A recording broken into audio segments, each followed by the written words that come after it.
الحمد للہ رب العالمین والصلاة والسلام علی سید المرسلین اما بعد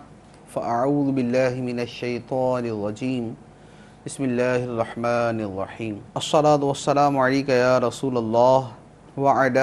آلک واصحابک یا حبیب اللہ الصلاة والسلام علیک یا نبی اللہ وعلی آلک واصحابک یا نور اللہ۔ فردوس الاخبار میں حضرت عبداللہ ابن عمر رضی اللہ تعالی عنہما سے روایت ہے، سرکار دو عالم صلی اللہ تعالی علیہ وآلہ وسلم نے ارشاد فرمایا، زینوا مجالسکم بالصلاۃ علیہ فإن صلاتکم علیہ نور لکم یوم القیامہ۔ فرمایا کہ اپنی مجلسوں کو مجھ پر درود پڑھ کر آراستہ کرو، کیونکہ تمہارا مجھ پر درود پڑھنا تمہارے لیے قیامت کے دن نور ہوگا۔ صلو علی الحبیب صلی اللہ تعالی علی محمد۔ فیضان قرآن کے آج کے اس سلسلے میں ہم سورہ بقرہ سے درس قرآن سنیں گے۔ اللہ عز و جل نے ارشاد فرمایا، بسم اللہ الرحمن الرحیم، والذین یتوفون منکم ویذرون ازواجا وصیۃ لازواجہم متاعا الی الحول غیر اخراج فَإِنْ خَرَجْنَا فَلَا جُنَاحَ عَلَيْكُمْ فِي مَا فَعَلْنَ فِي أَنفُسِهِنَّ مِن مَّعْرُوفٍ وَاللَّهُ عَزِيزٌ حَكِيمٌ۔ اور جو تم میں مر جائیں اور بیویاں چھوڑ جائیں، وہ اپنی عورتوں کے لیے انہیں گھروں سے نکالے بغیر سال بھر تک خرچہ دینے کی وصیت کر جائیں، پھر اگر وہ خود نکل جائیں تو تم پر اس معاملے میں کوئی گرفت نہیں، جو وہ اپنے بارے میں شریعت کے مطابق کریں، اور اللہ زبردست حکمت والا ہے۔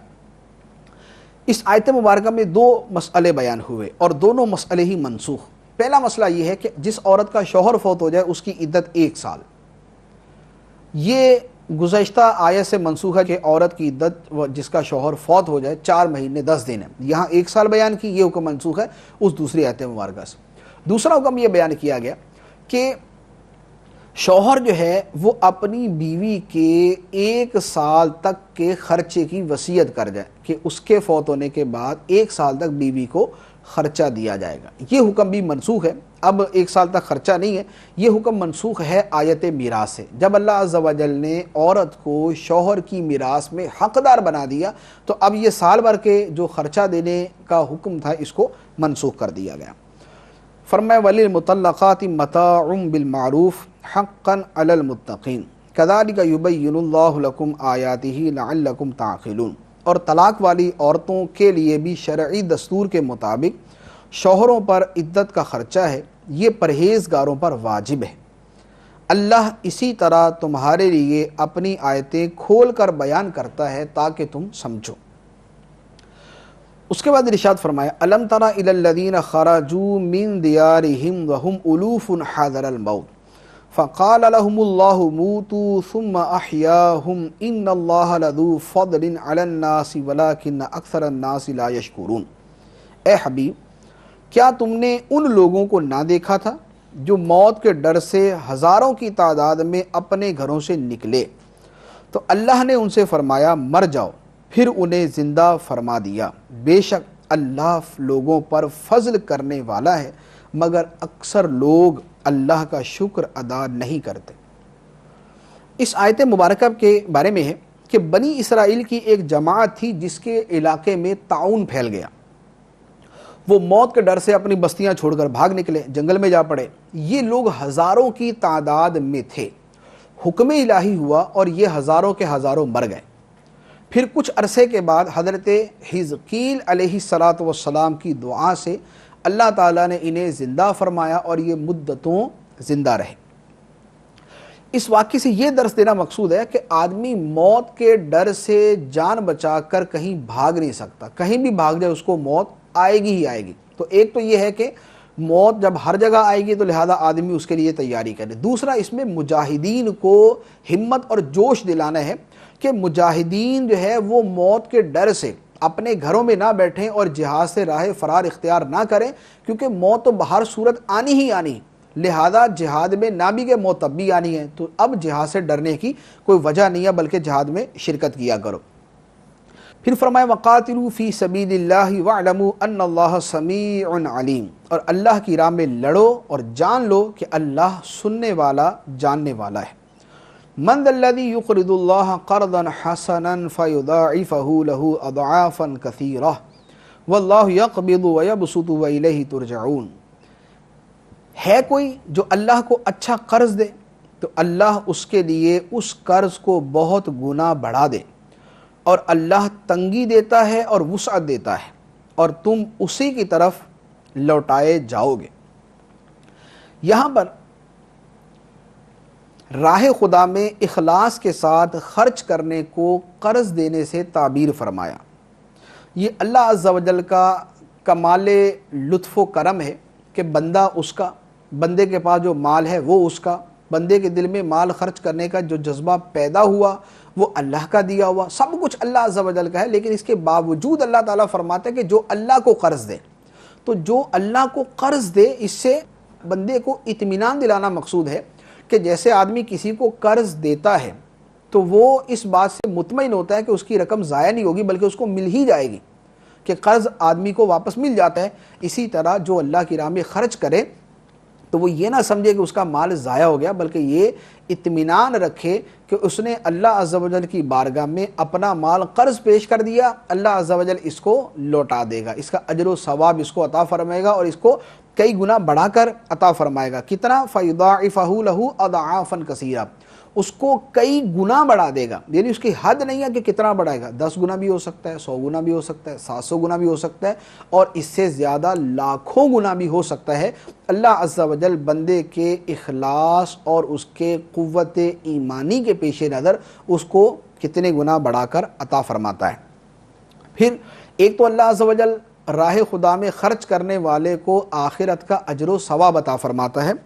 دنیاوی اعتبار سے بھی اللہ عز و جل دینے والوں کو عطا فرماتا ہے۔ جو اللہ کی راہ میں خرچ کرتے ہیں اللہ تعالیٰ انہیں اور عطا فرماتا ہے، تو اس کو سمجھانے کے لیے اللہ تعالیٰ نے فرمایا وَاللَّهُ يَقْبِضُ وَيَبْسُطُ،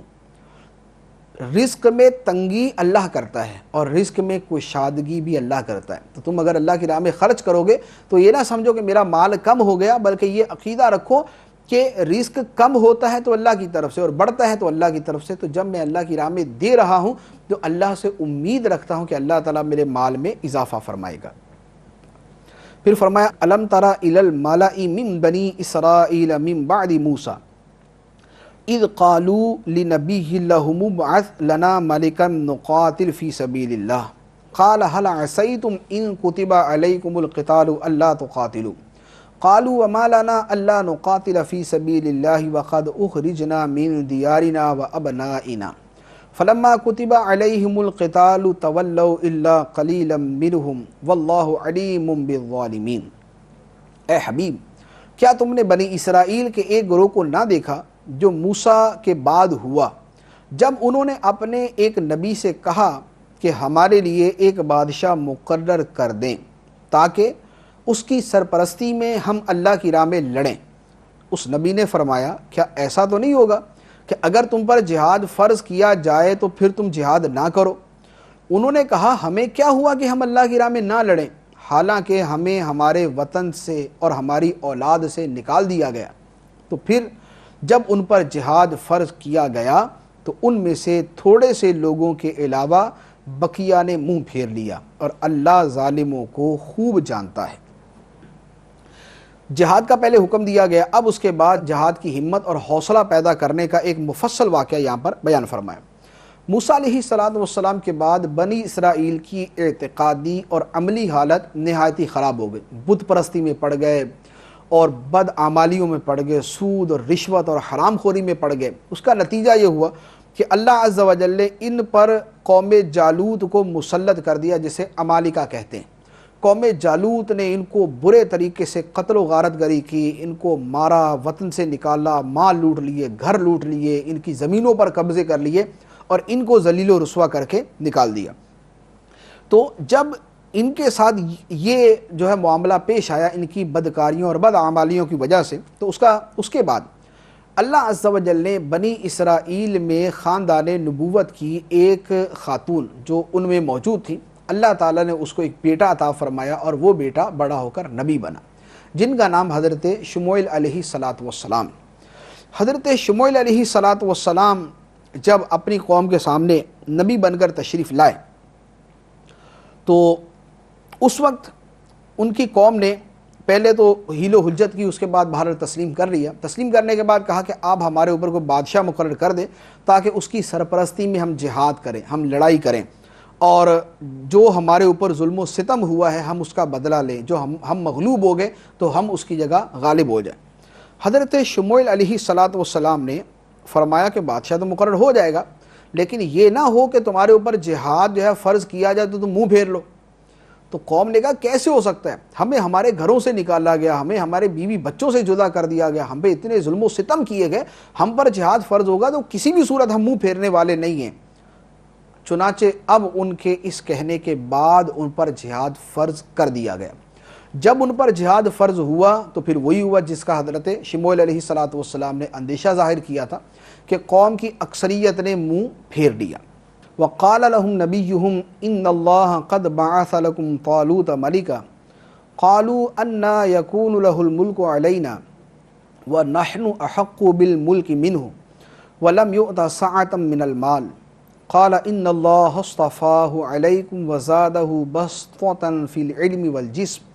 والله يؤتي ملكه من يشاء والله واسع عليم۔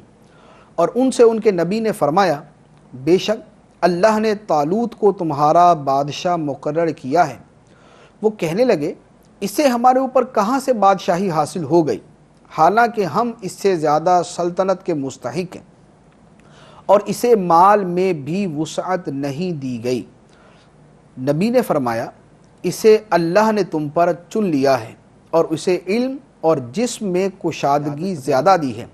اور اللہ جس کو چاہے اپنا ملک دے، اور اللہ وسعت والا علم والا ہے۔ حضرت شموئیل علیہ السلام نے جب ان سے فرمایا کہ طالوت تمہارا بادشاہ ہے، ایک عصا کے ذریعے قد کی پیمائش کی گئی اور وہ عصا جو ہے وہ طالوت کے قد کے برابر تھا تو انہیں بادشاہ مقرر کیا گیا۔ یہ اللہ عز و جل کی طرف سے ایک عطا فرمایا گیا تھا۔ تو اب جب ان کو بادشاہ مقرر کرنے کا فرمایا تو قوم نے کہا کہ نہ تو یہ شاہی نسل سے ہے اور نہ یہ مالدار ہے، تو اسے ہمارے اوپر بادشاہ کیسے مقرر کر دیا، اس سے زیادہ تو بادشاہت کے ہم مستحق ہیں۔ اس پر حضرت شموئیل علیہ السلام نے فرمایا کہ اللہ تعالیٰ نے اسے تم پر منتخب کیا، یعنی یہ خود بادشاہ نہیں بنا بلکہ اللہ نے اسے تم پر مقرر کیا۔ اور دوسری بات یہ ہے کہ اللہ تعالیٰ نے اسے علم اور جسم دونوں کے اندر تم پر فضیلت اور برتری دی، یہ تم سے بڑا عالم ہے اور تم سے زیادہ شاہ زور ہے، تم سے زیادہ طاقتور ہے، اور بادشاہی کے لائق یہ اوصاف ہیں علم اور قوت و طاقت۔ اور پھر فرمایا کہ اللہ اپنا ملک جسے چاہتا ہے عطا فرماتا ہے۔ چنانچہ اب قوم نے ایک اور مطالبہ کیا،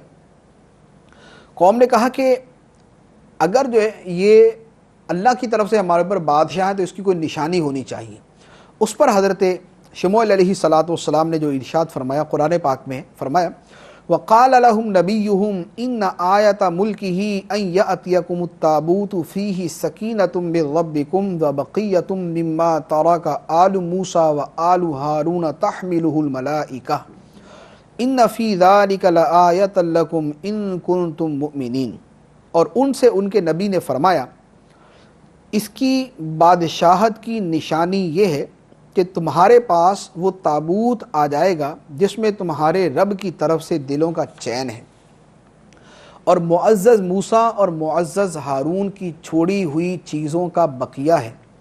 فرشتے اسے اٹھائے ہوئے ہوں گے، بے شک اس میں تمہارے لیے بڑی نشانی ہے اگر تم ایمان والے ہو۔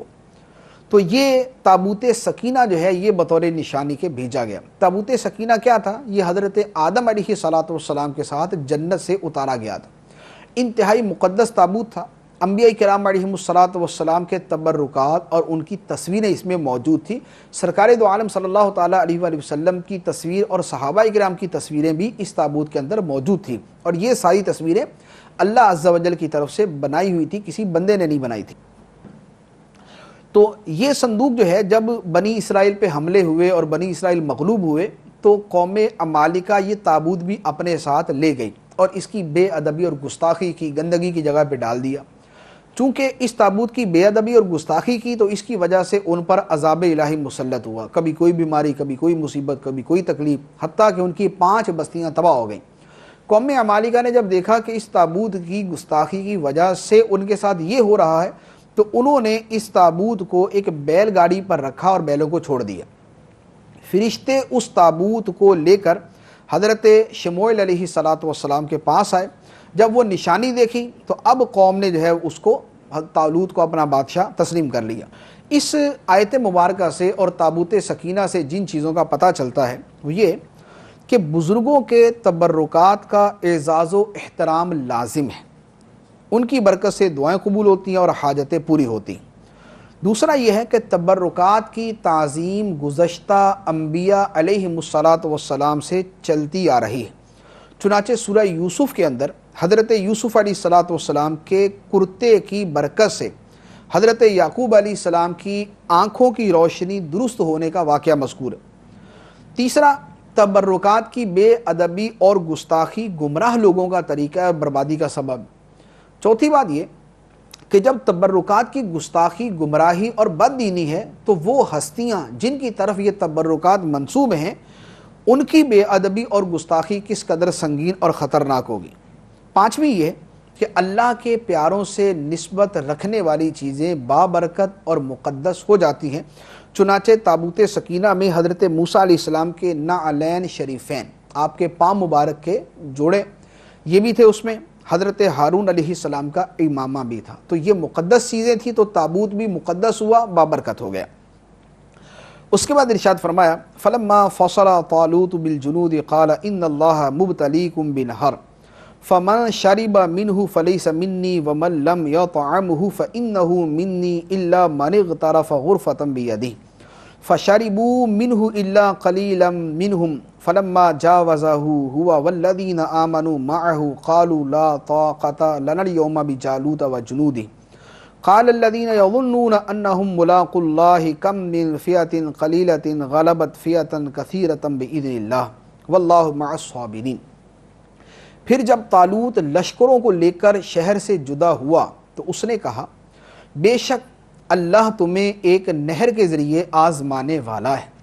تو جو اس نہر سے پانی پیے گا وہ میرا نہیں ہے اور جو نہ پیے گا وہ میرا ہے، سوائے اس کے کہ جو ایک چلو اپنے ہاتھ سے بھر لے۔ تو ان میں سے تھوڑے سے لوگوں کے علاوہ سب نے اس نہر سے پانی پی لیا۔ پھر جب طالوت اور اس کے ساتھ والے مسلمان نہر سے پار ہو گئے تو انہوں نے کہا ہم میں آج جالوت اور اس کے لشکروں کے ساتھ مقابلے کی طاقت نہیں ہے، لیکن جو اللہ سے ملنے کا یقین رکھتے تھے انہوں نے کہا بہت دفعہ چھوٹی جماعت اللہ کے حکم سے بڑی جماعت پر غالب آئی ہے اور اللہ صبر کرنے والوں کے ساتھ۔ اب جس جہاد کا تذکرہ چل رہا ہے اس کا ایک تفصیلی واقعہ یہاں بیان کیا جا رہا ہے کہ حضرت طالوت جو بادشاہ مقرر کیے گئے تھے، یہ اپنے لشکر کو لے کر جب چلے تو اللہ عز و جل کی طرف سے ان کے لشکر کی ایک آزمائش مقرر کی گئی کہ راستے کے اندر ایک نہر آ رہی تھی۔ جہاد سخت گرمی اور شدت کے اندر تھا، یعنی موسم بڑا شدید گرم تھا، پیاس کی شدت تھی۔ حکم یہ آیا کہ راستے میں جو نہر آئے گی اس نہر سے پانی نہیں پینا، ایک آدھ چلو بھر لیا بس، اتنا پیٹ بھر کر وہاں سے پانی نہیں پینا، اور یہ اس آزمائش کو پورا کرنا ہے۔ جو حضرت طالوت نے اپنی قوم سے کہا، اپنے لشکر سے کہا کہ جو وہاں سے پیٹ بھر کر پانی پیے گا اس کا میرا کوئی تعلق نہیں، اور جو نہ پیے گا سوائے چلو کے وہ میرا ہے۔ جب قوم وہاں پر پہنچی، پیاس کی شدت تھی، تکلیف، گرمی، سب کچھ وہاں پر موجود تھا۔ اب جب پانی آیا تو قوم ٹوٹ پڑی، جو جی بھر کے پانی پی سکتی تھی وہاں سے پانی پیا۔ صرف 313 افراد اصحاب بدر کے برابر یہ حضرات تھے جنہوں نے حضرت طالوت کے کہنے پر عمل کیا اور اس نہر سے ایک چلو بھر پانی پیا، اس سے زیادہ نہ پیا۔ اب اس کا نتیجہ کیا ہوا کہ جب یہ جالوت کے سامنے پہنچے اور جالوت اور اس کے لشکر کو دیکھا، بڑے قوی ہیکل اور بڑے اجسام اور بڑا لشکر اور بڑے ہتھیار ہیں ان کے پاس، تو جن لوگوں نے پانی پیا ہوا تھا یہ بزدل ہو گئے، ہونٹ ان کے سیاہ پڑ گئے اور دلوں کے اندر کمزوری بیٹھ گئی۔ اور وہ لوگ کہ جو امتحان پہ پورے اترے تھے، جنہوں نے صبر کیا تھا، پہلی آزمائش میں پورے اترے تھے، اللہ تعالیٰ نے ان کے دل کو قوت اور طاقت عطا فرمائی۔ انہوں نے کہا کہ اگر جالوت کا لشکر بہت بڑا ہے تو پھر کیا ہوا؟ بہت دفعہ ایسا ہوتا ہے کہ چھوٹی جماعت بڑی جماعت پہ غالب آ جاتی ہے، اللہ صبر کرنے والوں کے ساتھ۔ پھر انہوں نے وہاں جو دعا کی، اگلی آیت میں اللہ عز و جل نے اس دعا کو بیان فرمایا، وَلَمَّا بَارَزُوا لِجَالُوتَ وَجُنُودِهِ قَالُوا رَبَّنَا أَفْرِغْ عَلَيْنَا صَبْرًا وَثَبِّتْ أَقْدَامَنَا وَانصُرْنَا عَلَى الْقَوْمِ الْكَافِرِينَ۔ پھر جب وہ جالوت اور اس کے لشکروں کے سامنے آئے تو انہوں نے عرض کی، اے ہمارے رب، ہم پر صبر ڈال دے اور ہمیں ثابت قدمی عطا فرما اور کافر لوگوں کے مقابلے میں ہماری مدد فرما۔ تو جب جالوت اور طالوت ان کے لشکر آمنے سامنے ہوئے، جالوت کافر اور طالوت یہ مسلمانوں کا بادشاہ، جالوت کافروں کا بادشاہ اور طالوت مسلمانوں کا بادشاہ تھا، اور ان کے لشکر آپس میں آمنے سامنے ہوئے۔ پھر اب اس مقابلے میں کیا ہوا؟ فرمایا فَحَزَمُوهُمْ بِإِذْنِ اللَّهِ وَقَتَلَ دَاوُودُ جَالُوتَ وَآتَاهُ اللَّهُ الْمُلْكَ وَالْحِكْمَةَ وَعَلَّمَهُ مِمَّا يَشَاءُ وَلَوْلَا دَفْعُ اللَّهِ النَّاسَ بَعْضَهُمْ بِبَعْضٍ لَفَسَدَتِ الْأَرْضُ وَلَكِنَّ اللَّهَ ذُو فَضْلٍ عَلَى الْعَالَمِينَ۔ تو انہوں نے اللہ کے حکم سے دشمنوں کو بھگا دیا اور داؤد نے جالوت کو قتل کر دیا، اور اللہ نے اسے سلطنت اور حکمت عطا فرمائی اور اسے جو چاہا سکھا دیا، اور اگر اللہ لوگوں میں سے ایک کے ذریعے دوسرے کو دفع نہ کرے تو ضرور زمین تباہ ہو جائے، مگر اللہ سارے جہان پر فضل کرنے والا ہے۔ جالوت اور طالوت جب دونوں کا لشکر آمنے سامنے ہوا اور جالوت کی قوت اور اس کی جسامت دیکھ کر لوگ گھبرا گئے، تو طالوت نے اپنے لشکر میں اعلان کیا کہ جو شخص جالوت کو قتل کرے گا میں اپنی بیٹی اس کے نکاح میں دوں گا اور آدھے ملک کی حکومت بھی اس کے حوالے کر دوں گا۔ طالوت کے لشکر میں حضرت داؤد علیہ السلام اپنے والد اور بھائیوں کے ساتھ موجود تھے۔ حضرت داؤد علیہ السلام جب چلے تو راستے کے اندر ایک پتھر نے آپ کی خدمت میں عرض کیا کہ آپ مجھے اپنے ساتھ رکھ لیں، مجھے اٹھا لیں، میں آپ کے بہت کام آؤں گا۔ آپ نے اس کی جو ہے وہ پیشکش کو قبول فرمایا اور اس پتھر کو اٹھا لیا۔ جب طالوت نے یہ اعلان کیا کہ اپنی بیٹی میں اس کے نکاح میں دے دوں گا اور آدھا ملک اس کو دے دوں گا جو جالوت کو قتل کرے، تو حضرت داؤد علیہ السلام آپ نے گوپھن، جو پتھر پھینکنے والی رسی ہوتی ہے، اسے لے کر جالوت کے سامنے آ گئے۔ داؤد علیہ السلام کمزور تھے، نحیف تھے، رنگ آپ کا زرد تھا۔ جب جالوت کے مقابلے میں آئے تو پہلے تو اس کے دل میں بڑا رعب طاری ہوا، ڈر گیا کہ اگر یہ بندہ میرے سامنے آیا تو کچھ تو ہے جو میرے سامنے آیا، لیکن اوپر سے بڑی متکبرانہ باتیں کی کہ میں یہ کر دوں گا، میری اتنی طاقت ہے، میں اس طرح کر دوں گا۔ بہرحال گفتگو کے بعد جب لڑائی شروع ہوئی، حضرت داؤد علیہ السلام نے اپنی اس رسی میں پتھر کو لپیٹا، اور لپیٹ کر جب وہ پتھر گھما کے مارا تو جالوت کے سر کو، اس کی کھوپڑی کو پھاڑتے ہوئے وہ پتھر پار گزر گیا اور جالوت وہیں پر مر گیا اور وہیں پر قتل ہو کے گر گیا۔ چنانچہ بنی اسرائیل بڑے خوش ہوئے، طالوت نے حضرت داؤد علیہ السلام سے اپنی بیٹی کا نکاح بھی کر دیا، آدھا ملک بھی دے دیا، اور پھر جب کچھ عرصے کے بعد طالوت کا انتقال ہوا تو پھر سارے ملک کی حکومت حضرت داؤد علیہ السلام کے پاس آ گئی۔ تو یہ سب جب حضرت داؤد علیہ السلام کے پاس آیا، اس کے بارے میں اللہ عز و جل نے فرمایا وَآتَاهُ اللَّهُ الْمُلْكَ وَالْحِكْمَةَ وَعَلَّمَهُ مِمَّا يَشَاءُ، اور اللہ نے اسے بادشاہت عطا فرمائی اور اسے حکمت عطا فرمائی اور اسے جو چاہا سکھا دیا، جو چاہا سکھا دیا۔ اس میں جو ہے وہ حضرت داؤد علیہ السلام کے معجزات وہ بھی اس کے اندر داخل ہیں کہ اللہ عز و جل نے آپ کو جو ہے وہ لوہے کو نرم کرنے کا معجزہ وہ آپ کو سکھایا، اسی طرح آپ کو مختلف بولیاں آپ کو سکھائیں، اسی طرح امور سلطنت آپ کو سکھائے، علم آپ کو عطا فرمایا۔ تو یوں بہت ساری چیزیں جو ہے حضرت داؤد علیہ السلام کو عطا فرمائی گئیں۔ پھر آیت مبارکہ کے آخر میں جو فرمایا کہ اگر اللہ تعالیٰ کچھ لوگوں کے ذریعے دفع نہ کرے تو زمین برباد ہو جائے، یعنی یہ اللہ تعالیٰ کی ایک تکوینی حکمت ہے کہ بظاہر کسی شے کی بربادی ہوتی ہے لیکن اس کے ذریعے آبادی بنائی جاتی ہے۔ گھاس نہ کاٹی جائے تو کھیت برباد ہو جائے، اگر فاسد مواد پھوڑے سے نہ نکالا جائے تو بدن تباہ ہو جائے، اگر شریر لوگوں کو ہلاک نہ کیا جائے تو اچھے لوگوں کا جینا جو ہے وہ حرام ہو جائے۔ تو یہ اللہ تعالیٰ کا کائنات میں نظام ہے کہ اللہ تعالیٰ کائنات میں کسی حکومت کو کسی حکومت کے ذریعے تباہ کر دیتا ہے، کسی ملک کو کسی ملک کے ذریعے تباہ کر دیتا ہے، کسی فوج کو کسی فوج کے ذریعے تباہ کر دیتا ہے، تو بظاہر اس میں لوگ مرتے ہیں، کٹتے ہیں، پھٹتے ہیں، بہت کچھ ہوتا ہے، لیکن اللہ تعالیٰ فرماتا ہے کہ اگر اللہ تعالیٰ کچھ لوگوں کے ذریعے کچھ لوگوں کو دور نہ کرے تو زمین تباہ و برباد ہو جائے، زمین کے اندر فساد پھیل جائے۔ پھر ارشاد فرمایا تلک آیات اللہ نتلوها علیک بالحق وانک لمن المرسلین، یہ اللہ کی آیتیں ہیں جو اے حبیب ہم آپ کے سامنے حق کے ساتھ پڑھتے ہیں، اور بے شک تم رسولوں میں سے ہو۔ یہ سارا کچھ جو بیان کیا، اس بیان کا اختتام اس بات پہ کیا گیا کہ اے محبوب صلی اللہ تعالیٰ علیہ وآلہ وسلم، یہ اللہ کی سچی آیتیں ہیں جو ہم آپ کے سامنے بیان کر رہے ہیں، اور آپ اللہ کے رسول ہیں۔ اور رسالت کی دلیل کیا ہے؟ رسالت کی دلیل یہ ہے کہ نبی کریم صلی اللہ تعالیٰ علیہ وآلہ وسلم نے نہ تو کوئی کتاب پڑھی، نہ آپ کا دنیاوی کوئی استاد تھا کہ جو آپ کو بنی اسرائیل کے واقعات اتنی تفصیل کے ساتھ بیان کر دیتا۔ تو جب نہ سرکار نے کوئی کتاب پڑھی، نہ آپ کا کوئی استاد تھا، اس کے باوجود بنی اسرائیل کے پچھلی امتوں کے واقعات کو اتنی تفصیل کے ساتھ بیان کر دینا اس بات کی دلیل ہے کہ یہ اللہ کے رسول ہیں، اور اللہ تعالیٰ وحی کے ذریعے ان کو علم عطا فرماتا ہے اور ان کو غیب کی خبریں عطا فرماتا ہے۔ اللہ عز و جل اپنے پیارے حبیب صلی اللہ تعالیٰ علیہ وآلہ وسلم کے صدقے اس درس میں جو کچھ سنا، بیان کیا، اسے یاد رکھنے، اس پر عمل کرنے کی توفیق عطا فرمائے، آمین بجاہ النبی الامین صلی اللہ تعالیٰ علیہ وسلم۔